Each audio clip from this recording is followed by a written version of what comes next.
Okay, welcome to the Juche Gang live read. We are, of course, reading from the collected works of Comrade Stalin, or Stalin, as they say in Russia. We are a few works into this now. We are on page 128 if you're on the PDF version, or if you were on the paper version, you're looking at page 107 of Stalin's Collected Works, Volume 1. And this particular work is titled The Provisional Revolutionary Government and Social Democracy. And we already have an editor's note. Only the first part of J.V. Stalin's article, The Provisional Revolutionary Government and Social Democracy, was published in number 11 of Proletarius Brizola. Judging from the manuscript notes of the plan for numbers 12, 13, and 14 of Proletarius Brizola drawn up by J.V. Stalin and preserved in the archives, it was intended to publish the second part in this article, number 13 of that newspaper.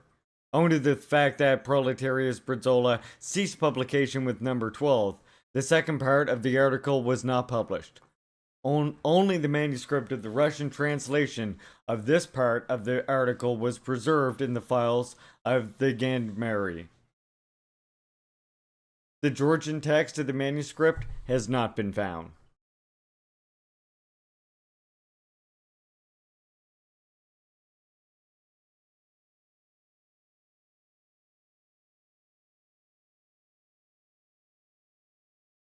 Chapter 1.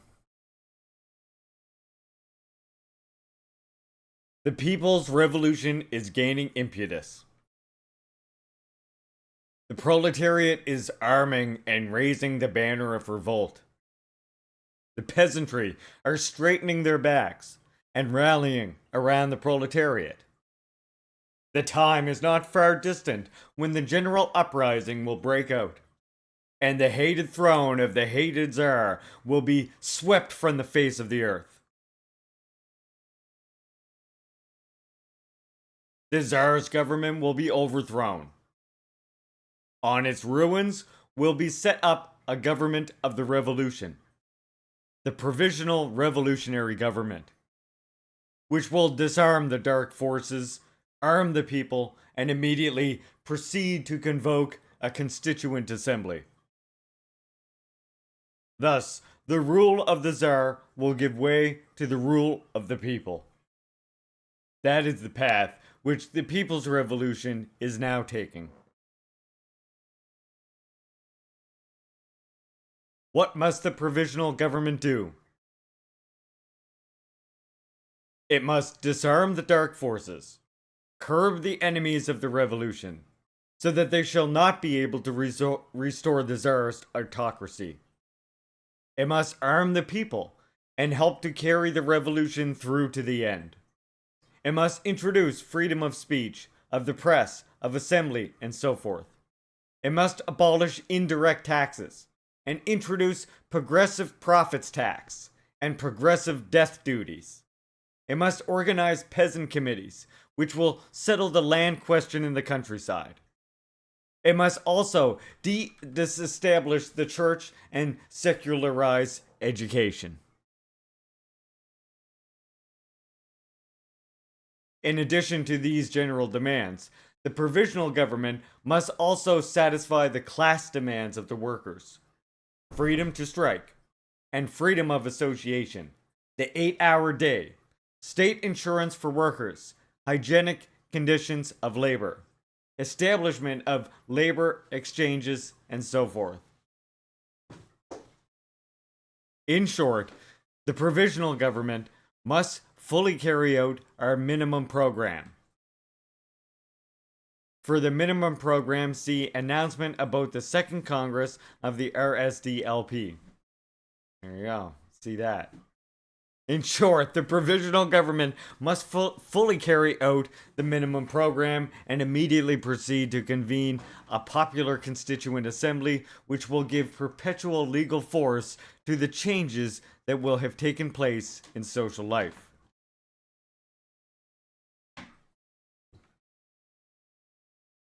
Who should constitute the provisional government? The revolution will be brought about by the people, and the people are the proletariat and the peasantry. Clearly, it is they who should undertake the task of carrying the revolution through to the end, of curbing the reaction, of arming the people, and so forth. To achieve all this, the proletariat and the peasantry must have champions of their interests in the provisional government. The proletariat and the peasantry will dominate in the streets. They will shed their blood. Clearly, therefore, they should dominate in the provisional government too.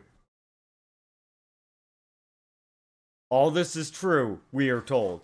But what is there in common between the proletariat and the peasantry?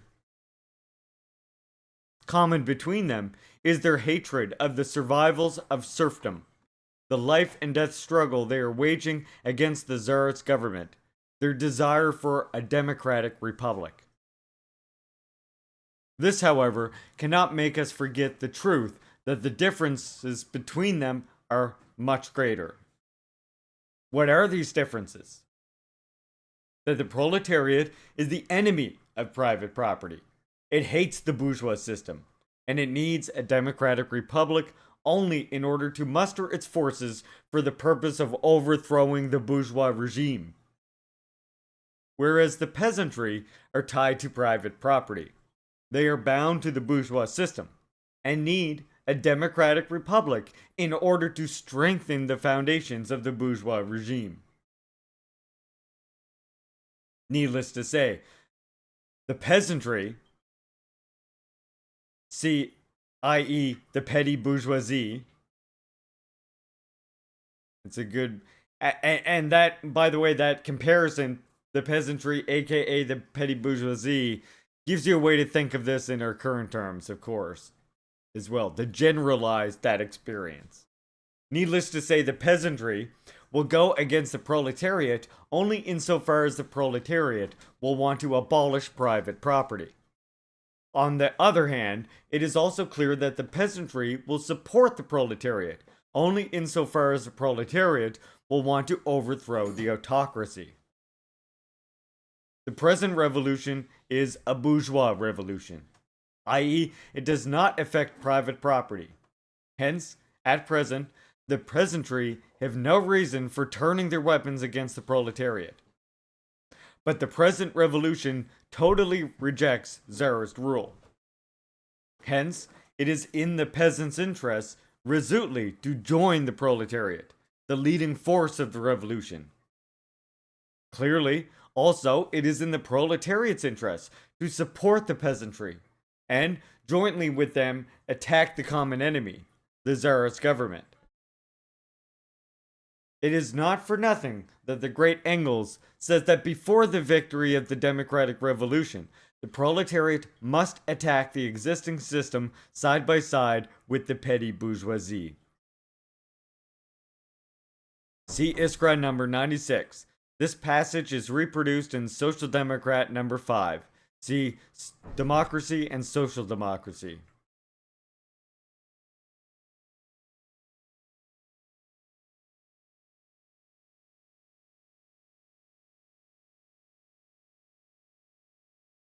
Now I can't. There it is. And if our victory cannot be called a victory until the enemies of the revolution are completely curbed, if it is the duty of the provisional government to curb the enemy and arm the people, if the provisional government must undertake the task of consummating the victory, then it is self-evident that, in addition to those who champion the interests of the petty bourgeoisie, the provisional government must include representatives of the proletariat to champion its interests.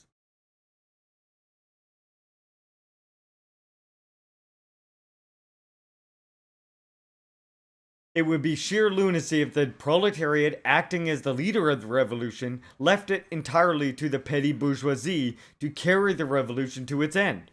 This would be self-betrayal.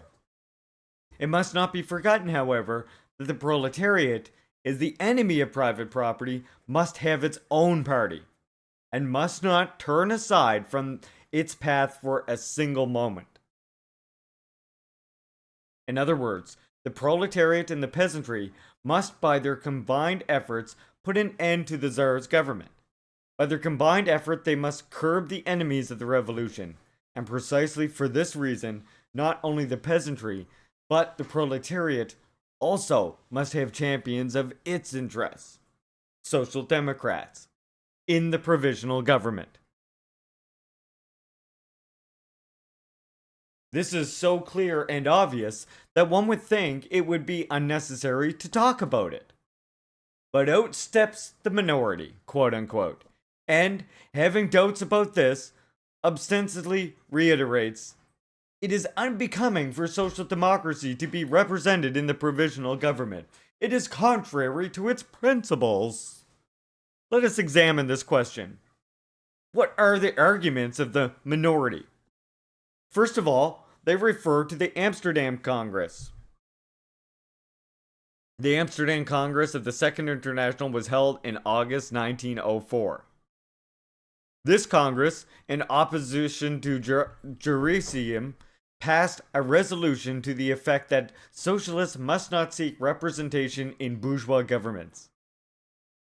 And as the provisional government will be a bourgeois government, it will not be improper for us to be represented in it. That is how the minority argues, failing to realize that if the decision of the Congress is to be interpreted in this schoolboy fashion, we should take no part in the revolution either. It works out like this. We are enemies of the bourgeoisie. The present revolution is a bourgeois revolution. Hence, we should take no part in this revolution. This is the path to which the logic of the minority is pushing us. Social democracy says, however, that we proletarians should not only take part in the present revolution, but also be at the head of it, guide it, and carry it through to the end. But it will be impossible to carry the revolution through to the end unless we are represented in the provisional government. Obviously, the logic of the minority has not a leg to stand on. One of two things. Either we, copying the liberals, must reject the idea that the proletariat is the leader of the revolution, and in that case, the question of our going into the provisional government automatically falls away. Or we must openly recognize this social democratic idea and thereby recognize the necessity of our going into the provisional government. The minority, however, do not wish to break with either side. They wish to be both liberal and social democratic. How piteously they are outraging innocent logic. If only you could see the fucking social democrats now. Well, hell, you got a good look at them for a while, let me tell you.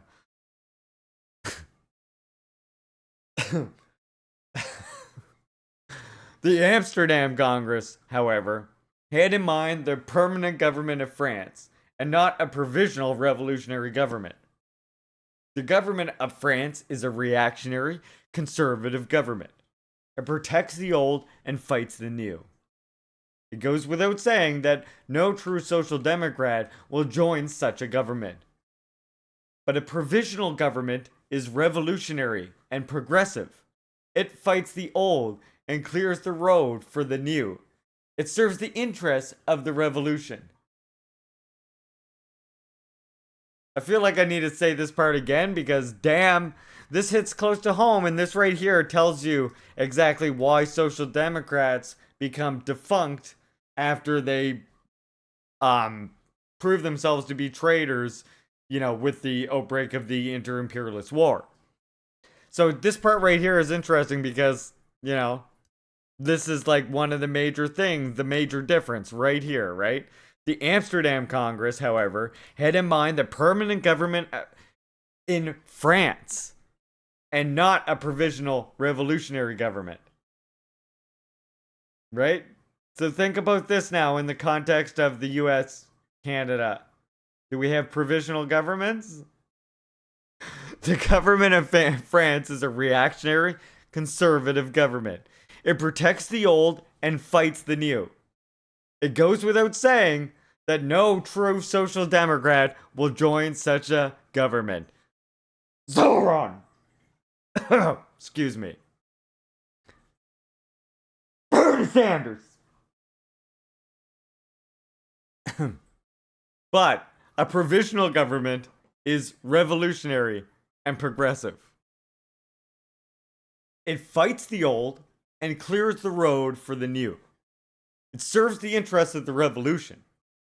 It goes without saying that the true social democrat will go into such a government and take an active part in consummating the cause of the revolution.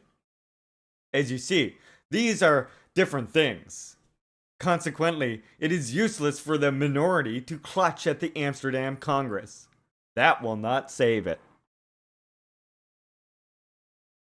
Evidently, the minority realizes this itself, and therefore comes out with another argument. It appeals to the shades of Marx and Engels. Thus, for example, Social Democrat, the newspaper, ostensibly reiterates that Marx and Engels emphatically repudiated the idea of entering a provisional government. But where and when did they repudiate this? What does Marx say, for example? It appears that Marx says that, quote, the democratic petty bourgeois preached the proletariat the establishment of a large opposition party which will embrace all shades of the opinion of the Democratic Party. That such a union would turn out solely to their petty bourgeois advantage and altogether to the disadvantage of the proletariat.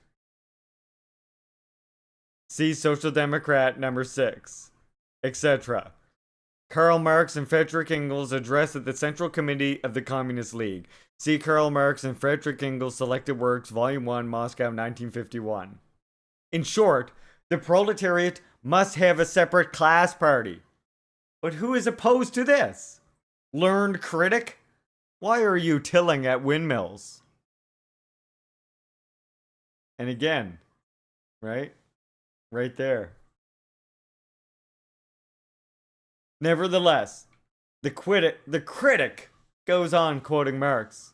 Quote, in the case of a struggle against a common adversary, no special union is required.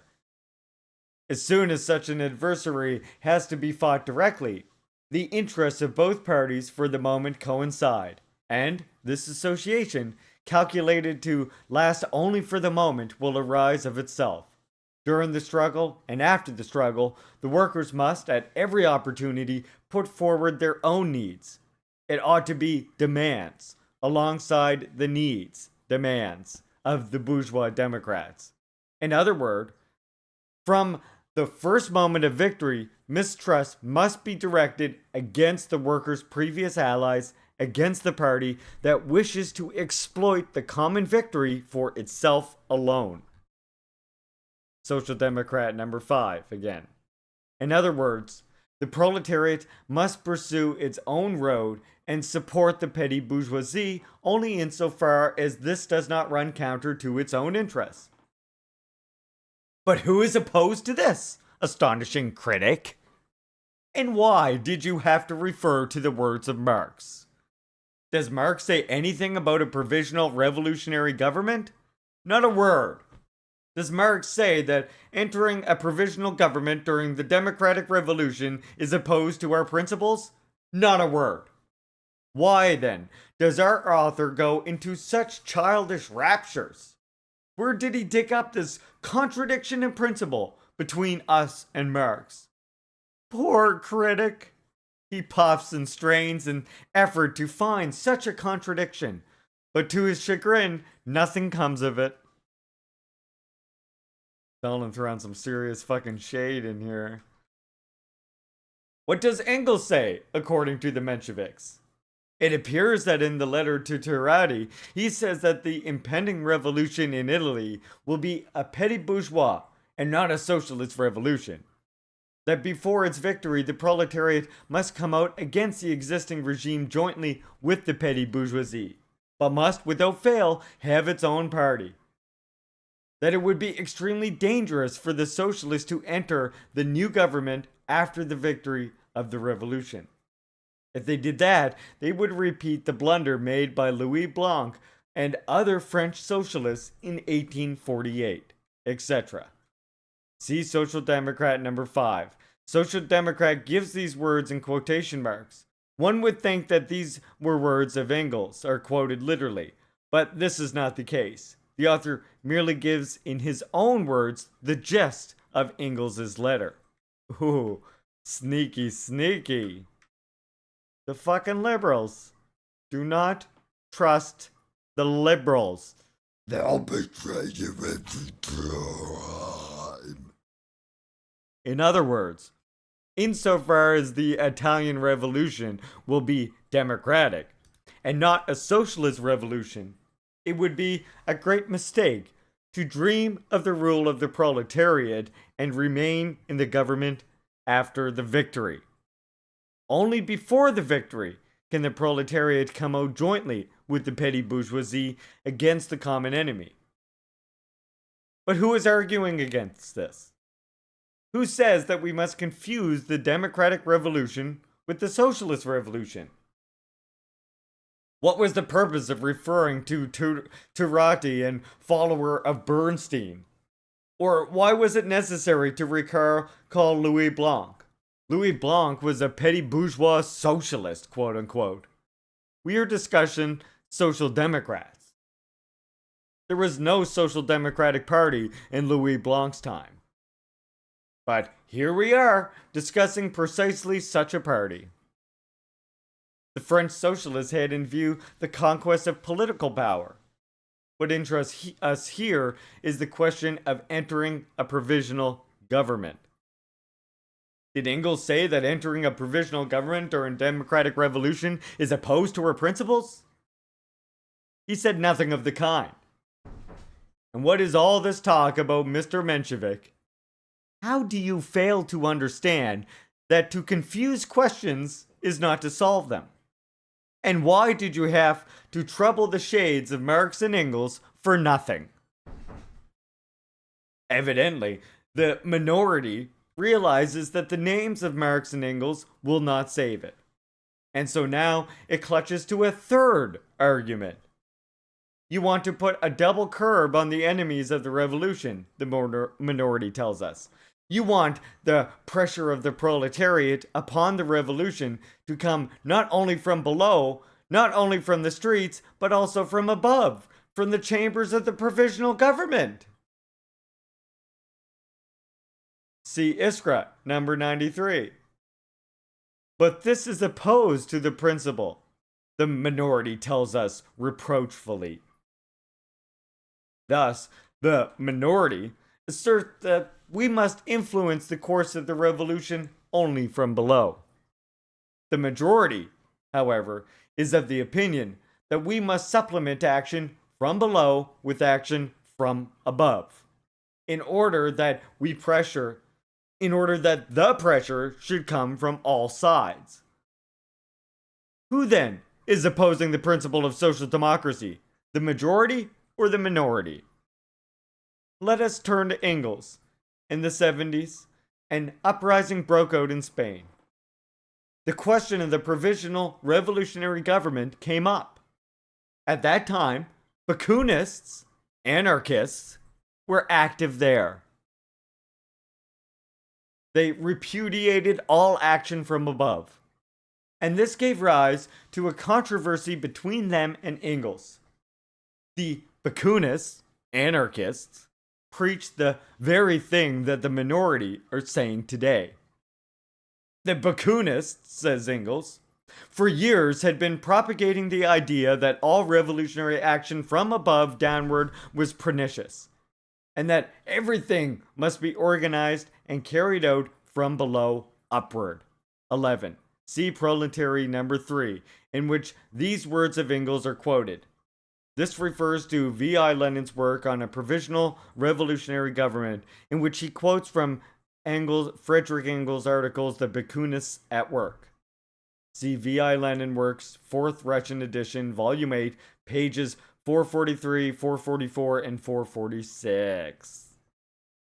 In their opinion, every organization of a political, so-called provisional or revolutionary power could only be a new fraud, and would be as dangerous to the proletariat as all now existing governments.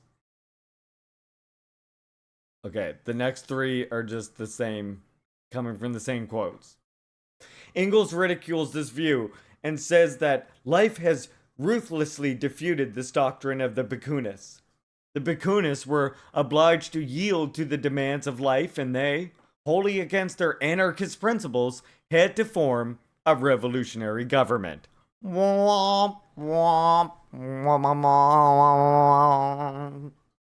Thus, they trampled upon the dogma which they had only just proclaimed, that the establishment of the revolutionary government was only a deception and a new betrayal of the working class.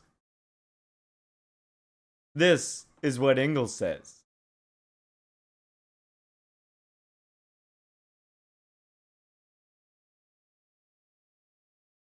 It turns out, therefore, that the principle of the minority action only from below is an anarchist principle, which does indeed fundamentally contradict social democratic tactics. The view of the minority that participation in a provisional government in any way would be fatal to the workers in an anarchist phrase, which Engels ridiculed in his day. It also turns out that life will refute the views of the minority, and will easily smash them as it did in the case of the Bakunists. The minority, however, persists in its obstinacy. We shall not go against our principles, it says. These people have a queer idea of what social democratic principles are. Let us take, for example, the principles as regards the provisional revolutionary government and the State Duma. The minority is against entering a provisional government, brought into being in the interests of the revolution. This is opposed to principles, it says, but it is in favor of entering the State Duma, which was brought into being in the interest of the autocracy. That, it appears, is not opposed to principles.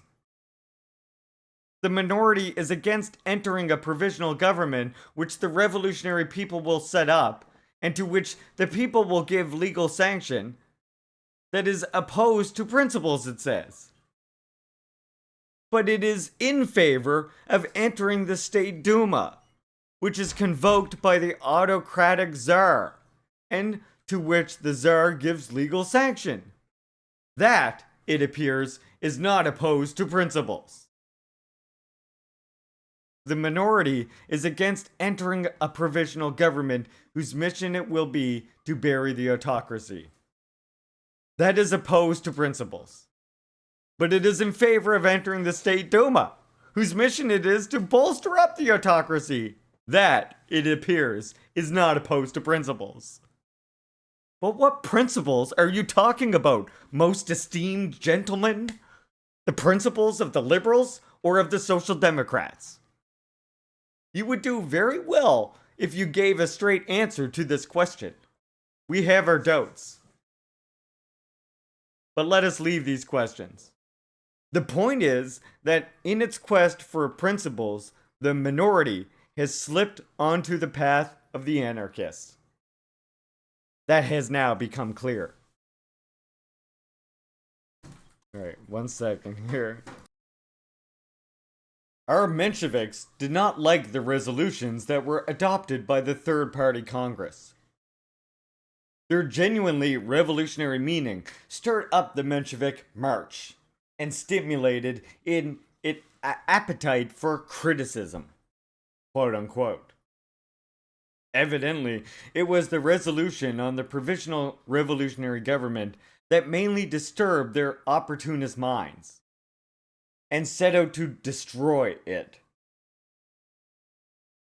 But as they were unable to find anything in it to clutch at and criticize, they resorted to their customary and, it must be said, cheap weapon: demagogy. Fuck the demagogues!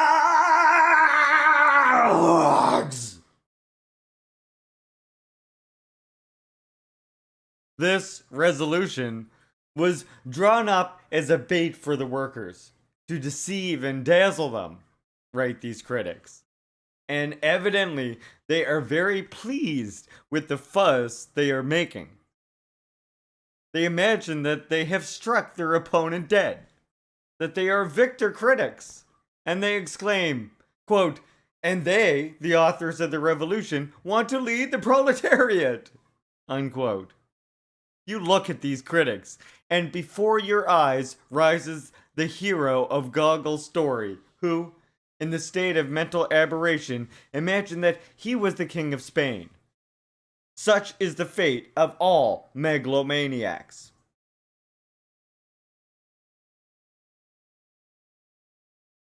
Let us examine the actual criticism, which we find in Social Democrat number 5. As you know already, our Mensheviks cannot think of the bloody specter of a provisional revolutionary government without fear and trembling. And so they call upon their saints, the Martinovs, the Akamanovs, to rid them of this monster and to replace it by the Zemsky Zober, now by the State Duma.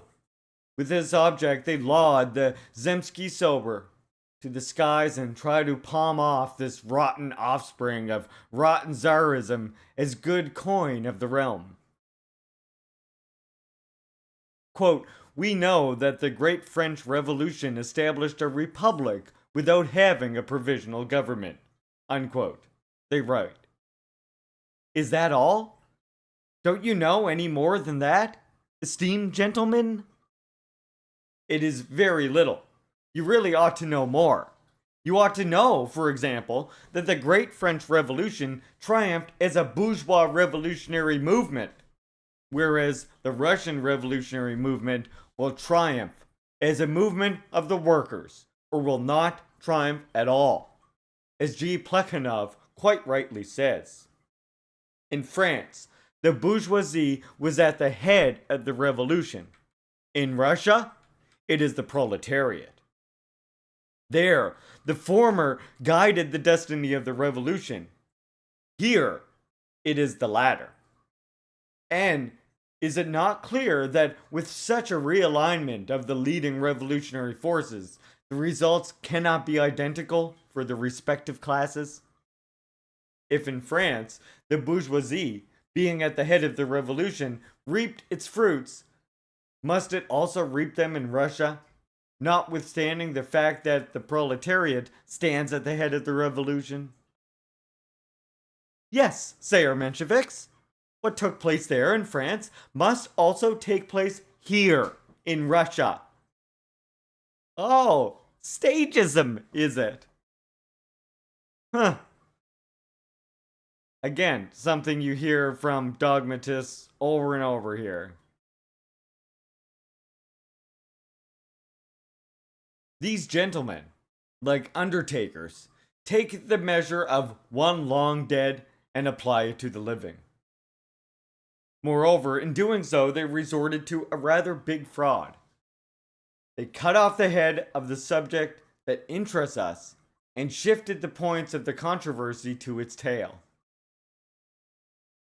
We, like all revolutionary social democrats, are talking about establishing a democratic republic. However, they hid the word democratic and began to talk large about republic. We know that the great French Republic established a republic, they preach. Yes, it established a republic, but what kind of republic? A truly democratic one? The kind that the Russian Social Democratic Labor Party is demanding? Did that republic grant the people the right of universal suffrage? Were the elections at that time really direct? Was the progressive income tax introduced? Was anything said there about improving conditions of labor, shortening the working day, higher wages, and so forth? No. There was nothing of the kind there, nor could there have been. For at that time, the workers lacked social democratic education. That is why their interests were forgotten and ignored by the bourgeoisie in the French Republic of that time. And it is before such a republic that you bow your highly respected heads, gentlemen. Is this your ideal? You are welcome to it.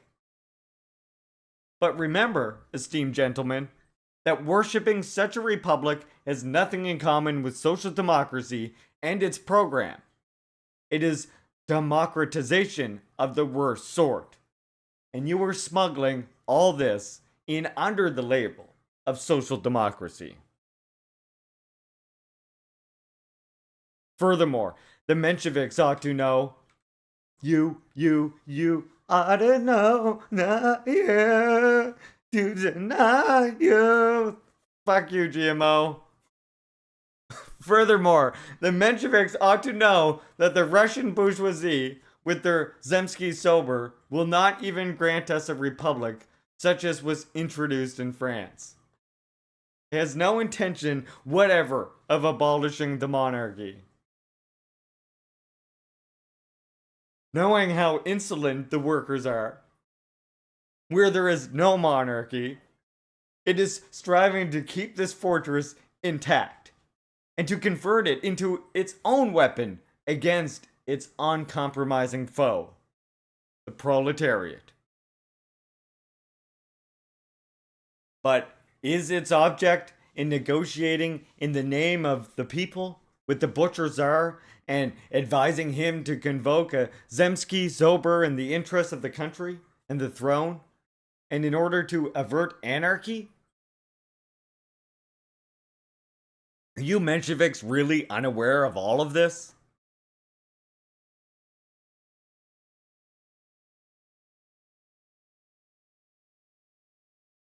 We need a republic, not like the one introduced by the French bourgeoisie in the 18th century, but like the one in the Russian Social Democratic Labor Party is demanding in the 20th century. Get with it, Stalin says. And such a republic can be created only by a victorious popular uprising, headed by the proletariat, and by the provisional revolutionary government which it sets up. Only such a provisional government can provisionally carry out our minimum program and submit changes of this nature for endorsement to the Constituent Assembly which it convokes. You fucking liberals. Our critics do not believe that a Constituent Assembly, convoked in conformity with our program, could express the will of the people.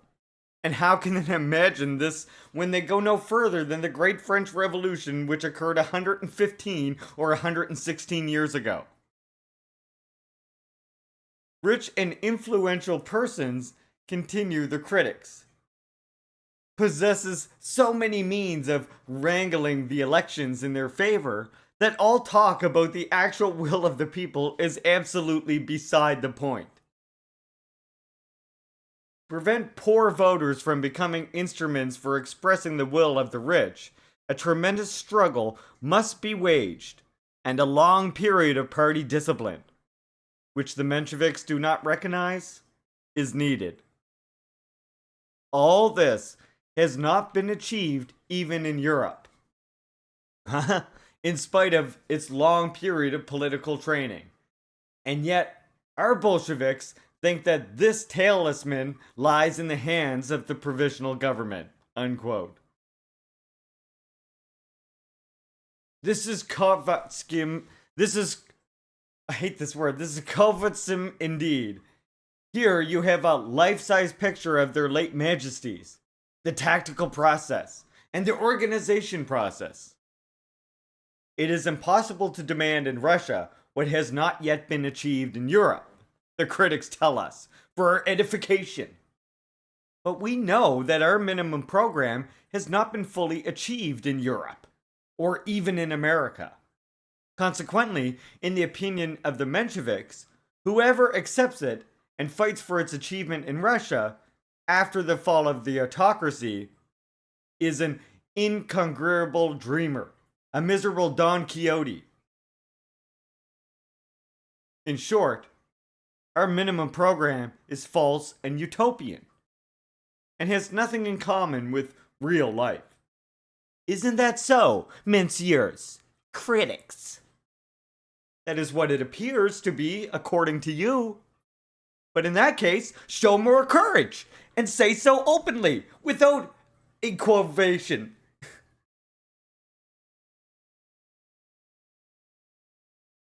We shall then know whom we are dealing with. And you will rid yourselves of the program formalities which you so heartily detest. As it is, you talk so timidly and furtively about the program being of little importance that many people, except of course the Bolsheviks, still think that you recognize the Russian Social Democratic program that was adopted at the Second Party Congress. What's the use of this hypocritical conduct?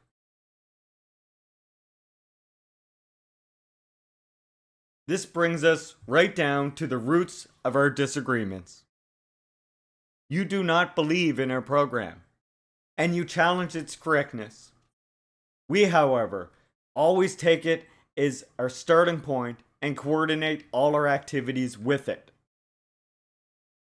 We believe that rich and influential persons will not be able to bribe and fool all the people if there is freedom for election propaganda. For we shall counter their influence and their gold with the words of social democratic truth. And we, unlike you, do not doubt this truth in the least. And thereby, we shall reduce the effect of the fraudulent tricks of the bourgeoisie. You, however, do not believe this, and you are therefore trying to pull the revolution in the direction of reformism. In 1848, continue the critics, quote, the provisional government in France, again, France, for fuck's sakes, France, fuck France, Stalin is saying here, in brackets, in which there were also workers, invoked a constituent assembly to which not a single representative of the Paris proletariat was elected. This is another example, unquote. Because now Stalin's gonna say some shit. Stalin's got a response to that bullshit right here. This is another example of the utter failure to understand social democratic theory and of the stereotyped conception of history. What is the use of flinging phrases about? Although there were workers in the provisional government in France, nothing came of it. Therefore, social democracy in Russia must refrain from entering a provisional government because here too, nothing will come of it, argue the critics. But is it a matter of workers entering a provisional government? Do we say that any kind of workers, no matter of what trend, should go into the provisional revolutionary government? No. So far, we have not become your followers, and do not supply every worker with the social democratic certificate. It never entered our heads to call the workers who were in the French provisional government members of the Social Democratic Party. What is the use of this misplaced analogy? What comparison can there be between the political consciousness of the French proletariat in 1848 and the political consciousness of the Russian proletariat at the present time? Did the French proletariat of that time come out even once in a political demonstration against the existing system? Did it ever celebrate the 1st of May under the slogan of fighting against the bourgeois system? Was it organized in a social democratic labor party? Did it have the program of social democracy? We know that it did not. The French proletariat had not even an inkling of all this. The question is, therefore, could the French proletariat at that time reap the fruits of the revolution to the same extent that the Russian proletariat can? A proletariat that has long been organized in a social democratic party, has a very definite social democratic program, and is consciously laying the road towards its goal. Anyone who is in the least capable of understanding realities will answer this question in the negative.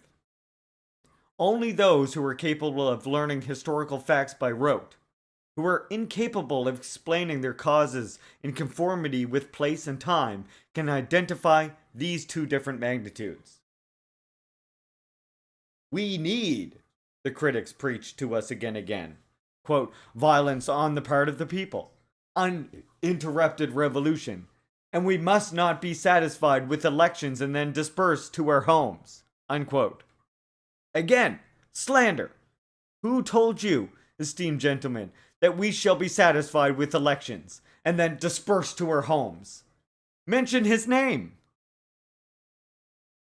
Our critics are also upset by our demand that the Provisional Revolutionary Government should carry out our minimum program, and they exclaim, quote, this reveals complete ignorance of the subject. The point is that the political and economic demands of our program can be achieved only by means of legislation, but a provisional government is not a legislative body, unquote. Reading this persecutor speech against infringement of the law, one begins to wonder whether this article was not contributed to the Social Democrat by some liberal bourgeois who stands in awe before the law. This idea seems to be all the more justified for the reason that of all the bourgeoisie of Tiflis, the Mensheviks, in number 5 of Social Democrat, proclaimed only about a dozen merchants as traitors to the common cause. Evidently, all the rest are their supporters and have a common cause with the Mensheviks. Weird. It would not be surprising if one of these supporters of the common cause sent to the organ of his colleagues a critical article against the uncompromising majority, the Bolsheviks.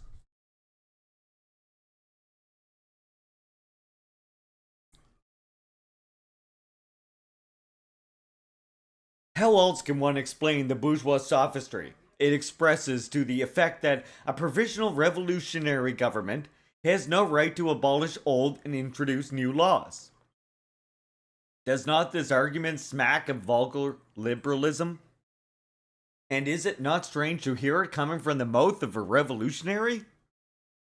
It reminds us of the man who was condemned to be beheaded and who begged that care should be taken not to touch the pimple on his neck. However, everything can be forgiven. The critics who cannot distinguish between a provisional revolutionary government and an ordinary cabinet, and besides, they are not to blame, their teachers, the Martinovs, the Akimovs, reduce them to this state. What is a cabinet? The result of the existence of a permanent government. What is a provisional revolutionary government? The result of the destruction of a permanent government. The former puts existing laws into operation with aid of a standing army. The latter abolishes the existing laws and in place of them gives legal sanction to the will of the revolution, with the assistance of the insurgent people. What is there in common between the two? And again, like I was saying earlier, this right here is what proves that the social democrats we have here, Bernie Sanders, Zoran, whoever else, right? They're not social democrats in the sense that Stalin's talking about here. They're not Marxists. They're not communists. We say communist today instead of social democrat, right? He's using social democrat as we would use communist today. But he's saying, like, they would not participate in a way that's divorced from, and even with the revolutionary government, they would question it, participating in a permanent government, a cabinet that has been set up, right? Stalin here is talking about a provisional revolutionary government. And not only that, but that is what Lenin talks about in much of his work as well, when he's talking about the participation of proletarian led and parties with the proletarian interest in mind participating in elections, right? He's talking about a provisional revolutionary government in particular. And that's like something that's lost on so many people when they try and argue, like, oh, well, we got to get behind Zoran because he's got this social democratic program type thing, and somehow that will. It's like, no, that's still just a liberal Democrat we're dealing with here. That's all, and that's all I'm saying, you know? That upsets people is itself an expression of their own liberalism. Anyway, allow me to continue. Let us assume that the revolution has triumphed and that the victorious people have set up a provisional revolutionary government. The question arises, what is this government to do if it has no right to abolish and introduce laws? Wait for the Constituent Assembly? But the convocation of this assembly also demands the introduction of new laws, such as universal, direct, etc., suffrage, freedom of speech, of the press, assembly, so forth. And all this is contained in our minimum program. If the provisional revolutionary government is unable to put it into practice, what will it be guided by in convening the Constituent Assembly? Not by a program drawn up by Bulligan and sanctioned by Nicholas II, surely. And this refers to a bill set up in the State Duma with only advisory powers, and to regulations governing the elections to the Duma drawn up by a commission under the chairmanship of the Minister of the Interior, Bulligan. This bill and the regulations were published together with the Tsar's manifesto on August 6, 1905. 19th in our calendar. The Bolsheviks proclaimed an active boycott of the Bulligan Duma. That Duma was swept away by the force of the revolution before it could assemble.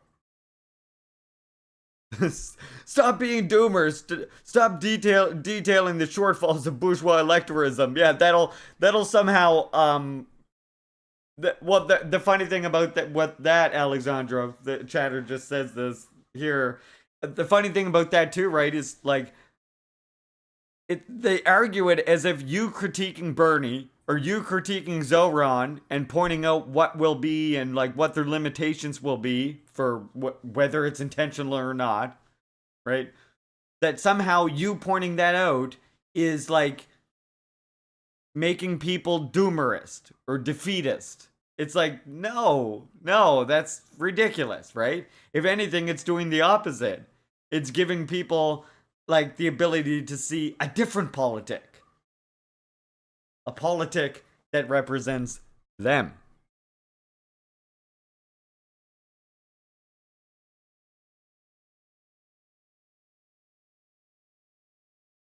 To continue. Let us assume also that, after suffering heavy losses owing to the lack of arms, the victorious peoples call upon the Provisional Revolutionary Government to abolish the standing army and to arm the people in order to combat counter-revolution. At that moment, the Mensheviks come out and say, it is not the function of this department, the Provisional Revolutionary Government, but of another, the Constituent Assembly, to abolish the standing army and to arm the people. Appeal to that other department. Don't demand action that infringes the law, etc. Fine counselors indeed.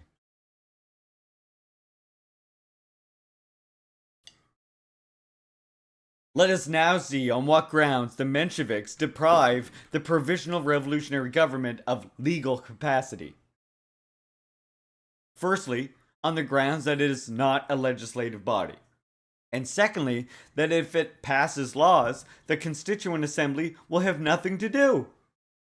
Such is the disgraceful result of the arguments of these political infants. It appears that they do not even know that, pending the setting up of a permanent government, the triumphant revolution and the provisional revolutionary government, which expresses its wills, are masters of the situation, and consequently can abolish old and introduce new laws. If this were not the case, if the provisional revolutionary government lacked these powers, there would be no reason for its existence, and the insurgent people would not set up such a body. Strange that the Mensheviks have forgotten the ABC of revolution. The Mensheviks ask, what will the Constituent Assembly do if our minimum program is carried out by the Provisional Revolutionary Government? Are you afraid that this will suffer from unemployment, esteemed gentlemen? Don't be afraid. It will have plenty of work to do. It will sanction the changes brought about by the Provisional Revolutionary Government with the assistance of the insurgent people, and will draft a constitution for the country, and our minimum program will be only part of it. That is what we shall demand from the Constituent Assembly. Quote, they, the Bolsheviks, cannot conceive of a split between the petty bourgeois and the workers, a split that will also affect the elections, and consequently, the provisional government will want to oppress the working class voters for the benefit of its own class, unquote, writes the critics. Who can understand this wisdom? What is the meaning of the provisional government will want to oppress the working class voters for the benefit of its own class? What provisional government are they talking about? What windmills are these Don Quixotes tilting at? Has anybody said that if the petty bourgeoisie is in sole control of the provisional revolutionary government, it will protect the interests of the workers? Why ascribe one's own nonsense to others? We say that under certain circumstances, it is permissible for our social democratic delegates to enter a provisional revolutionary government together with representatives of the democracy. That being the case, if we are discussing a provisional revolutionary government, which includes social democrats, how is it possible to call it petty bourgeois in composition? We base our arguments in favor of entering a provisional revolutionary government on the fact that, in the main, the carrying out of our minimum program does not run counter to the interests of the democracy, the peasantry, and the urban petty bourgeoisie, whom you Mensheviks invite into your party. And therefore, we deem it possible to carry out in conjunction with the democracy. If, however, the democracy hinders the carrying out of some of its points, our delegates, backed by their voters, the proletariat, in the streets, will try to carry out this program by force. If that force is available. If it is not, we shall not enter the provisional government. In fact, we shall not be elected. As you see, social democracy must enter the provisional revolutionary government, precisely in order to champion social democratic views in it, i.e., to prevent the other classes from encroaching upon the interests of the proletariat. The representatives of the Russian Social Democratic Labor Party in the Provisional Revolutionary Government will proclaim war not upon the proletariat, as the Mensheviks imagine in their folly, but jointly with the proletariat, upon their enemy of the proletariat. But what do you, Mensheviks, care about all this? What do you care about the revolution and its provisional government? Your place is in the State Duma. Here the manuscript breaks off. Part 1 of this article was published in Proletariat Spitzola, The Proletarian Struggle, number 11, August 15th, 1905. Part 2 is published for the first time, unsigned, translated from Georgian. Give me a Stalin salute, everybody.